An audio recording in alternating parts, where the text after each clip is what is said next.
নমঃ শিবায়। রাত গভীর, ঘর নিস্তব্ধ, সবাই ঘুমিয়ে পড়েছে। আপনি একা বিছানায় শুয়ে আছেন। হঠাৎ মনে হলো, আজ সারাদিন কত দৌড়ঝাঁপ করলাম, মনটা শান্ত হলো না। আর ঠিক তখনই মনে পড়ল, ওম নমঃ শিবায় প্রশ্নটা এখানেই শুরু। বিছানায় শুয়ে এই মন্ত্র জপ করলে কি কোনো ফল হয়? এটা কি অসম্মান, নাকি এর মধ্যেই লুকিয়ে আছে গভীর আধ্যাত্মিক শক্তি?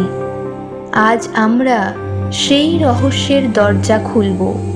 নমস্কার বন্ধুরা, পুরাণ সাতকাহন চ্যানেলের পক্ষ থেকে আপনাদের সকলকে জানাই স্বাগত। ওম নমঃ শিবায় এটি হলো পঞ্চাক্ষরী মন্ত্র। এই মন্ত্রের উল্লেখ আছে শিব পুরাণে। সেখানে বলা হয়েছে, এই মন্ত্র ভগবান শিবের স্বরূপ। মন্ত্র আর ভগবান শিব আলাদা নন। নম মানে আমি নত হচ্ছি, শিবায় মানে কল্যাণময় চৈতন্যের কাছে। অর্থাৎ আপনি যখন বলেন ওম নমঃ শিবায়, তখন আপনি নিজের অহংকে নত করে কল্যাণের কাছে আত্মসমর্পণ করেছেন। কিন্তু বিছানায় শুয়ে জপ করলে?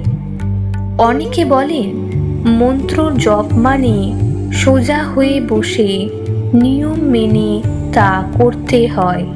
হ্যাঁ, শাস্ত্রে আসন, দিক এবং সময়ের কথা উল্লেখ আছে। কিন্তু শিব কি কেবল মন্দিরে থাকেন?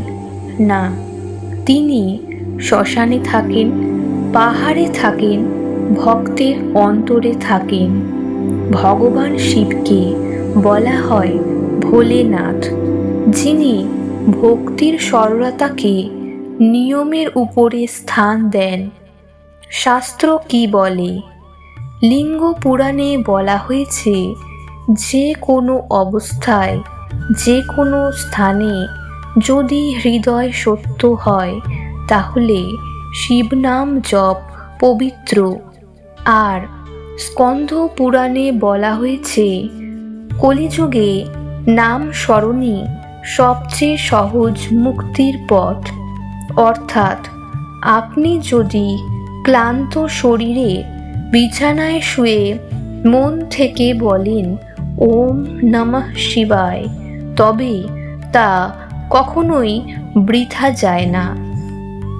রাতে যখন পৃথিবী শান্ত, তখন মনের তরঙ্গও ধীরে ধীরে শান্ত হয়।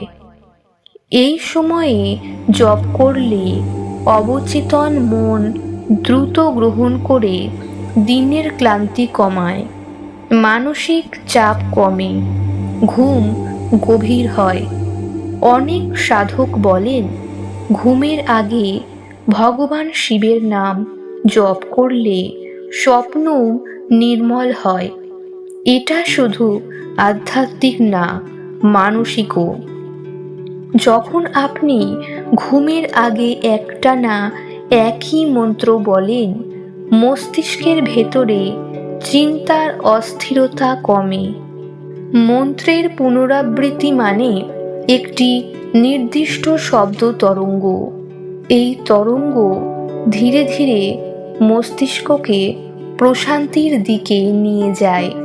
শুয়ে জপ করলে অলসতা যেন না আসে, মন্ত্র যেন ঘুমের অজুহাত না হয়। আপনি যদি বলেন, আজ বসে করব না, শুয়েই সেরে ফেলি, তাহলে সেটা ভক্তি নয়, অভ্যাস। কিন্তু যদি সত্যি ক্লান্ত হয়ে মনে মনে ভগবান শিবকে স্মরণ করেন, তবে সেটা গভীর আন্তরিকতা। অনেকেই ভাবেন, এতে কি কর্মফল বদলায়? শাস্ত্র বলে মন্ত্র কর্মফল মুছে দেয় না, কিন্তু তা সহ্য করার শক্তি দেয়।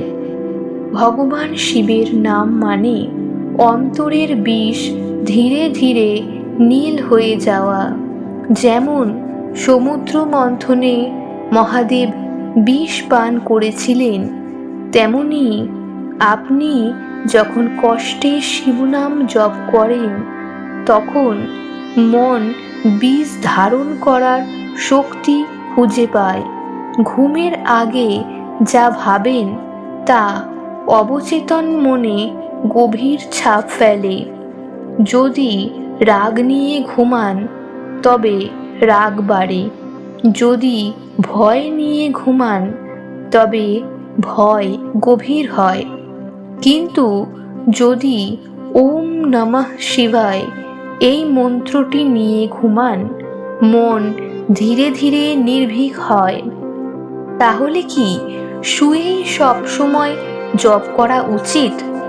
না, নিয়মিত সাধনার জন্য বসে মনোযোগ দিয়ে জপ করা উত্তম। কিন্তু দিনের শেষে যখন শরীর আর মন মানে না, তখন বিছানায় শুয়ে শিবনাম স্মরণ অপবিত্র নয়। শুয়ে ওম নমঃ শিবায় জপ করলে কি পাপ লাগে? বিছানায় শুয়ে ওম নমঃ শিবায় মন্ত্র জপ করলে তা বৃথা যায় না। কিন্তু আজ আরও একটু গভীরে যাওয়া যাক, কারণ অনেকের মনে একটা ভয় আছে। শুয়ে জপ করলে কি অসম্মান হয়? পাপ হবে না তো? ভগবান কি রাগ করবেন? এই ভয়টাই আজ ভাঙব। শাস্ত্রে মহাদেবকে বলা হয়েছে আশুতোষ, অর্থাৎ যিনি অতি দ্রুত তুষ্ট হন। এই নামের উল্লেখ আছে শিব পুরাণে, অর্থাৎ তার কাছে জটিল নিয়মের চেয়ে ভক্তির সরলতা বেশি মূল্যবান। তিনি রাজমহলে নন, শ্মশানে বাস করেন, গহনা নয় ছাই মেখে থাকেন। যিনি সমাজের নিয়ম ভেঙে অহংকার ভাঙেন, তিনি কি শুয়ে নাম জপ করলে রাগ করবেন? পাপ আসলে কি? আমরা প্রায়ই ভাবি ভুল ভঙ্গিতে জপ মানে পাপ, কিন্তু শাস্ত্রে পাপকে ভিন্নভাবে ব্যাখ্যা করা হয়েছে। ভগবদ গীতায় বলা হয়েছে অজ্ঞতা থেকেই অধিকাংশ পাপ জন্মায়। যদি আপনি অহংকারে বলেন আমি তো শুয়েই মন্ত্র জপ করব কারণ এটা আমার ইচ্ছা, তবে সেটা অজ্ঞতা। কিন্তু যদি ক্লান্ত শরীরে ভালোবাসা নিয়ে বলেন হে মহাদেব, আজ আমি খুব ক্লান্ত, তবু স্মরণ করছি, তবে সেটা পাপ নয়, প্রেম। শুয়ে জপ করলে কি ফল কমে যায়? হ্যাঁ বন্ধুরা, একটা সত্য কথা বলি, বসে সোজা মেরুদণ্ডে মনোযোগ দিয়ে জপ করলে শক্তি বেশি কেন্দ্রীভূত হয়। কিন্তু শুয়ে জপ মানে ফল শূন্য নয়, এটা তুলনামূলক কম মনোযোগী। যেমন দাঁড়িয়ে প্রণাম আর বসে প্রণাম এক না, তবু দুটোই প্রণাম। তাই বসে মন্ত্র জপ করা আর শুয়ে তা করার মধ্যে অবশ্যই কিছু পার্থক্য রয়েছে। ভগবান শিব নিয়মের কারাগারে বন্দী নন, তিনি অন্তরের নীরবতায় বাস করেন। আপনি যদি ক্লান্ত শরীরে শুয়ে বলেন ওম নমঃ শিবায়, তবে সেই শব্দ আপনার হৃদয়ে আলো জ্বালাতে শুরু করে।